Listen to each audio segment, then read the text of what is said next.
Պարոն Մխիթարյան, հակազդեցությունը ինչպես է լինելու այդ դեպքում, եթե այդ ռեպրեսիաները լինեն, կալանավորում, որտեղ նման օրինակ դեպքեր եղել են, մեծ ալիքը բարձրացել է, բայց հետո այնտեղ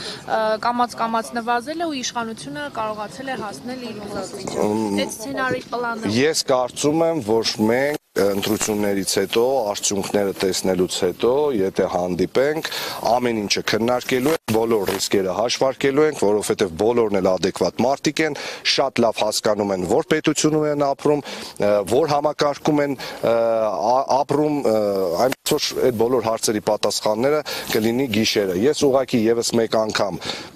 իմ համակարգացիներին, իմ սիրելի գյումրեցիներին հորդորում եմ գալ, տեղամասեր կատարել ընտրություն, ձեր քաղաքացիական պարտքը ձեզ է սպասում, հավատացեք, այս ընտրությունները շատ կարևոր են ոչ միայն Գյումրիի համար, այլ ամբողջ Հայաստանի Հանրապետության համար, հատկապես մեր երիտասարդությանը, ջահելներ ջան, ձեր ցավը տանեմ, հետո ամբողջ օրը փողոցում ինձ մոտենում եք, ոգևորում եք, ասում եք, վայ ես եկել է ժամանակը, ոչ թե փողոցում ինձ մոտենալու, այլ գնալու ընտրությունների, ես գիտեմ, որ մի երկու օր առաջ ինձ մոտեցել էին 3 երիտասարդ աղջիկներ, որոնք առաջի անգամ պիտի ընտրեին ու շատ ուրախ, շատ խանդավառ մոտեցան ասին, Ռոբոտ ձյաձա մենք ձեզի պիտի ընտրենք, ես այդ ձյաձա բառից միշտ վեր եմ թռնում, որովհետև ինձ հույս եմ տալիս, որ հա, բայց Ռոբոտ ձյաձան ձեզի մերդի,